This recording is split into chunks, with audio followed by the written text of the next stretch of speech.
வீரபத்ரனோட case வந்து கோர்ட்டுக்கு வருது. அப்போ ஆனந்திக்கு வந்து எதிரா வந்து வீரபத்ரன் வந்து நெறைய கருத்துக்கள வந்து எடுத்து வைக்கிறாரு. இந்த மாரி பாருங்க மேடம், 2 நாள் டைம் குடுத்தீங்க. அவங்க எந்த வந்து பதிலுமே சொல்லல.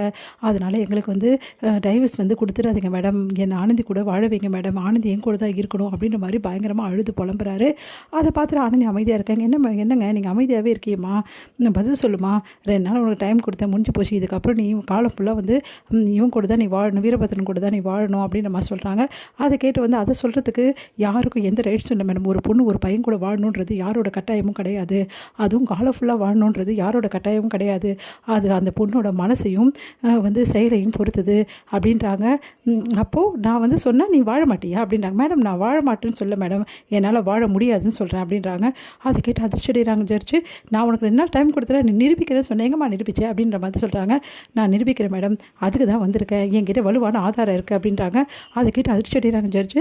சொல்லுமா உனக்கு என்ன ஆதாரம் இருக்குது அப்படின்னோடனே என்னோட ஆதாரம் இவர் தான் மேடம் அப்படின்னு சொல்லிட்டு காட்டுறாங்க. பார்த்தா வந்து அங்கே வராரு ஜெயக்குமார். ஜெயக்குமார் பார்த்தா அதிர்ச்சி அடைகிறாங்க எல்லாரும். இவர் ஆமாம் மேடம், இவர் தானே எனக்கு எதிராக வந்து சொல்கிறாரு. இப்போ இவரே எல்லா உண்மையும் சொல்வார் அப்படின்னு சொல்லிட்டு எல்லா உண்மையும் வந்து சொல்ல வைக்கிறாங்க.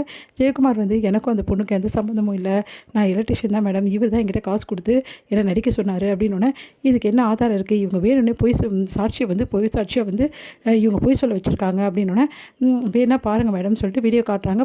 வீரபத்ரன் அந்த எலக்ட்ரிஷியனுக்கு நிறைய கட்டுக்கட்டாக பணத்தை கொடுத்துருக்காரு பார்த்தீங்களா மேடம் அப்படின்னோன்னா அதிர்ச்சி அடைகிறாங்க. இதுக்கு என்ன பதில் சொல்கிறீங்க வீரபத்ரன் அப்படின்னோன்னா பயங்கரமாக அழுது புலம்புறாரு. மேடம் இவங்க வேணும்னு போய் சொல்கிறாங்க மேடம், இப்படி பண்ணிட்டாங்க மேடம் அப்படிலாம் பேசுகிறாரு.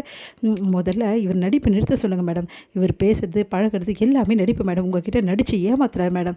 இவரோட உண்மையான சுயரூபம் என்னென்னு நான் சொல்லட்டுமா மேடம் அப்படின்னு சொல்லிட்டு இன்னொரு வீடியோவும் காட்டுறாங்க. பாருங்கள் மேடம் இவர் உண்மையான சுயரூபம் என்னென்னு உங்களுக்கு புரியும் அப்படின்னு சொல்லிட்டு காட்டுறாங்க. பார்த்தா அதில் வந்து வீரபத்ரன் வந்து அவளை எப்படியும் நான் விடவே மாட்டேன். டைவர்ஸ்க்கு அப்புறம் அவளுக்கு கண்டிப்பாக நான் கொடுக்குற தண்டனையில் அவள் எழுந்துக்க கூடாது. அந்த அளவு நான் தண்டனை கொடுப்பேன். நிமிஷம் அவள் நரக வேதனை அனுபவிப்பா. அந்த மாதிரி பண்ணுவேன் அப்படின்னு மாதிரி சொல்லிட்டு இருக்காரு. இது எல்லாத்தையுமே வந்து பார்த்துட்டு அப்படியே செமையாக டென்ஷன் ஆகிறாரு. ஐயோ இந்த விஷயத்தை நம்ம எங்கே சொன்னோம் அப்படின்னு சொல்லிட்டு யோசிக்கிறார் வீரபத்ரன். என்ன வீரா எங்கே சொன்னோன்னு பார்க்குறீங்களா? அதே இவர்கிட்ட தான் சொன்னீங்க அப்படின்னு அப்படியே பார்க்குற எலக்ட்ரிஷியன் கிட்ட தான் சொன்னீங்க.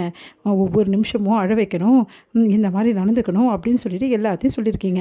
அது எல்லாத்தையும் நாங்கள் ரெக்கார்ட் பண்ணிட்டோம், நீங்கள் கவலைப்படாதீங்க அப்படின்றாங்க. அதை கேட்டு பயங்கரமாக அதிர்ச்சியடைய வீரபத்ரன். இந்த அளவு மோசமான ஒரு ஆளாக இருக்கீங்க, இவ்வளோ நாள் நடித்து அப்போ ஏமாற்றிருக்கீங்களா? கோர்ட்டையே நீங்கள் நம்ப வச்சிட்டிங்களா அப்படி சொல்லிட்டு கேட்குறாங்க.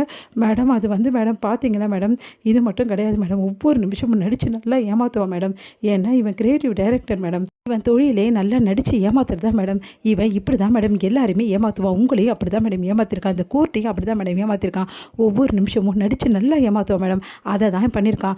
என்னை எப்படியாவது ஒரு மோசமான பொண்ணாக சித்தரிக்கணும், எல்லாரும் என்னை வந்து காரி துப்பணும் அப்படின்னு தான் மேடம் இது எல்லாத்தையும் பண்ணியிருக்கான். இதுதான் மேடம் உண்மையான ரீசன். உண்மை என்னென்னா இதுதான் மேடம் அப்படின்றாங்க.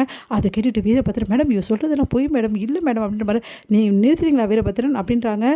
அதை கேட்டுட்டு ஜட்ஜு சொன்னோன்னு அதிர்ச்சி அடைகிறாரு. எப்படி நீங்கள் இப்போலாம் உங்களால் நடிக்க முடிஞ்சது? கோர்ட்டை ஏமாத்துறீங்களா? இந்தளவு ஆகிடுச்சா உங்களுக்கு?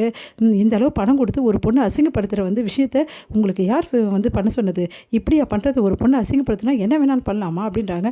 இல்லை மேடம் இவ சொல்கிறதுலாம் உண்மை இல்லை மேடம், இது எல்லாமே பொய் மேடம், இவன் நாடகம் போடுறா மேடம், இவளை நீங்கள் நம்பாதீங்க மேடம். மேடம் உண்மையிலே சொல்லப்போனால் இவ வந்து ரொம்ப ரொம்ப மோசமானவ மேடம். இவ வேணும்னே வந்து அந்த எலக்ட்ரிஷியனை கையில் போட்டுக்கிட்டு இப்படிலாம் பண்ணிகிட்ருக்கா மேடம் அப்படின்னோடனே சே உனக்கு அசிங்கமால இப்படி சொல்கிறதுக்கு. மேடம் இல்லை மேடம், அந்த பொண்ணு எனக்கு தங்கச்சி மாதிரி மேடம், அந்த பொண்ணு நான் ஏன் மேடம் இப்படி பண்ணணும்?